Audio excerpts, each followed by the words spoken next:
Good morning, children.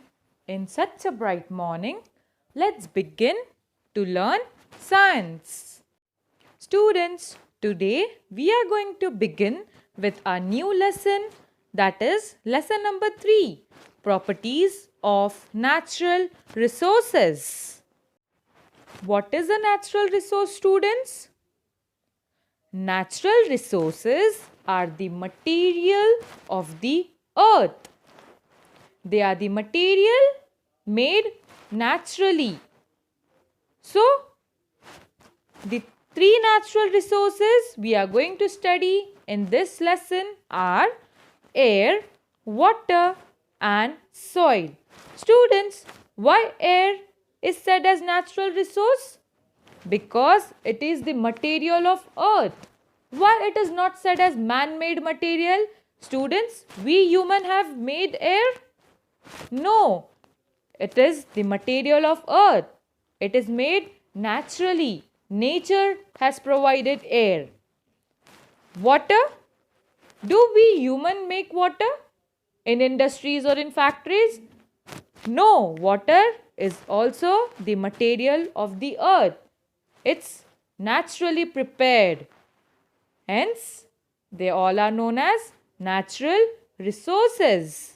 Is it clear, students, what are natural resources? Because they are the material of earth. They are made naturally. No human has made those material. The material made by the humans are known as man-made material or man-made resource. But these are the materials naturally present on earth. Hence, they are known as natural resources. So, in this lesson, we are going to learn about the properties of three natural resources. The first one is air, the second one water, and the third one soil. Let's answer some questions. Question number 1. Which are the gases present in air? Why is air called a homogeneous mixture? Answer to this question is the gases present in the air are nitrogen and oxygen, where the percentage of nitrogen is 78% and the percentage of oxygen is 21%. And why is air called a homogeneous mixture? First of all, what does homogeneous means? Students, homogeneous means same, where homo means same. And the other word, opposite word for homogeneous is heterogeneous, where heterogeneous means different. Hetero means different and homo means same. So why is air called a homogeneous mixture? Let's see. Air is called a homogeneous mixture of gases because it is primarily made up of nitrogen and oxygen. Its elements are not readily separated or distinguished from one another. Students, as I said, homo means same. So, can you notice over here, its elements are not readily separated or distinguished, where distinguished means difference. So, the gases present in the air, the elements of that gases are not different from one another. They are the same kind.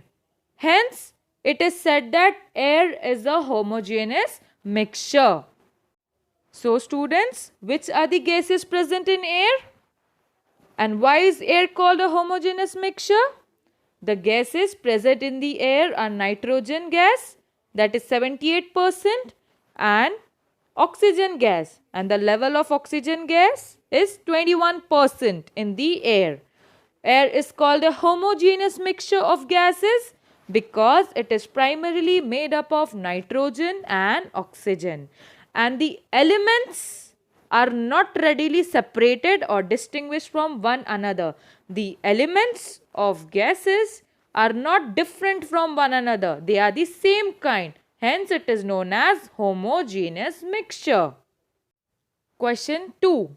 What are the uses of the various gases in air? Students, before going to the answer, in our first question, we have seen there were only two gases present in the air. First was nitrogen and the another was oxygen. But it is not so, students. There are various gases. There are other than nitrogen and oxygen. The other gases are also present in the air, but the amount is very low. So, the main two gases considered in the air are oxygen and nitrogen. But there are also some other gases known as helium and carbon dioxide present in the air whose amount is very low. So, let's see what are the uses of the various gases in air. First one, oxygen. Oxygen is used in medical use. A person suffering from low oxygen, they provide artificial oxygen cylinder.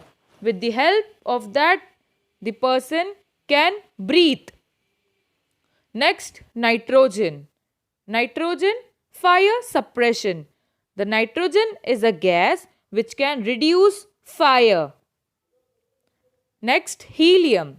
Helium is a gas which is used to blow the balloons. You can see the gas balloons are there.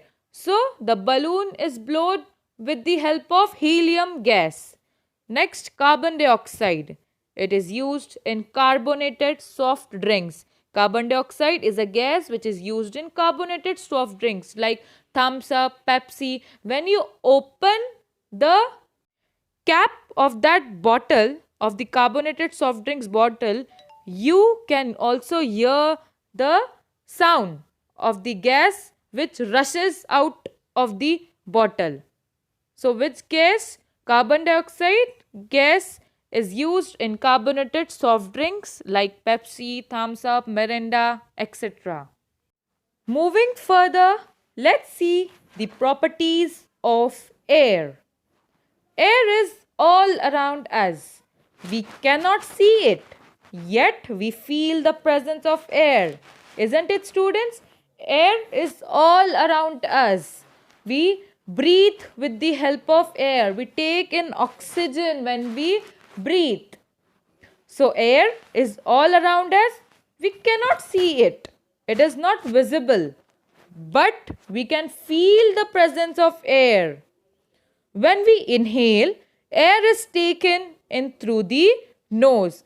When we inhale, students, when we breathe, we take the air through the nose. So, we can feel the air is present. And if we blow on our hand through our lips, we can feel the air. You can see in the picture.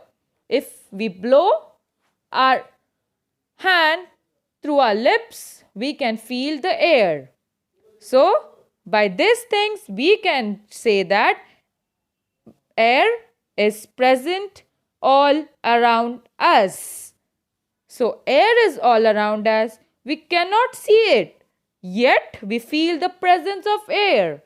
When we inhale, air is taken in through the nose. If we blow on our hand through our lips, we can feel the air. To know the more properties of air, let's see the activity. First, take a stick from a broom or a paper or plastic straw. Tie a thread at its center and hang it so that it remains horizontal. What we have to do, students? We have to take a stick from a broom, or you can also take a plastic straw. And you have to tie a thread at its center. Exactly at the center of the stick, you have to tie a thread and hang it so that it remains horizontal. You know what is horizontal and what is vertical. So, tie a thread at its center and hang it so that the stick remains horizontal.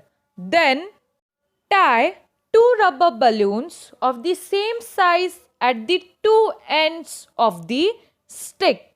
Then what we have to do? We have to tie two rubber balloons of the same size at the end of the stick. See to it that the stick remains horizontal. We have to check that the stick is in the horizontal manner only. Now, remove one balloon.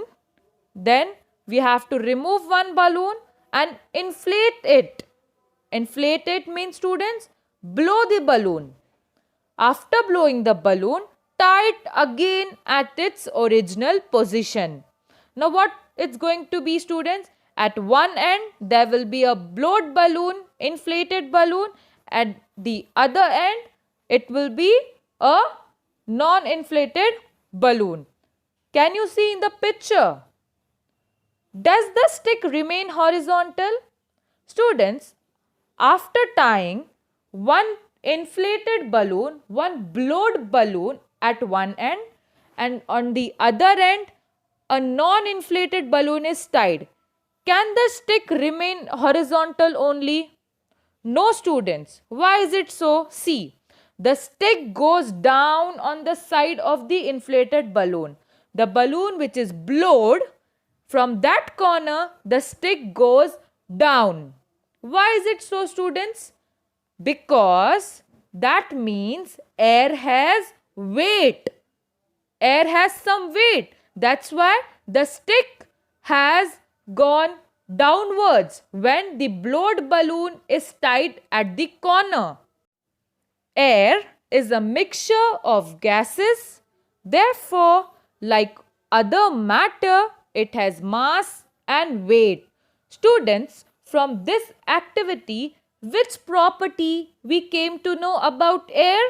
That air has mass and weight. Air has weight. How we came to know, students? When we tied a blown balloon at the one corner of this stick, the corner got down. It gets down. Due to what? Due to the weight of the air which was present in the balloon. So, the stick goes down on the side of the inflated balloon. This means that air has weight. Understood, students? By this activity, we came to know that air has mass and weight. So, which property of air we came to know? We came to know that air has mass and weight.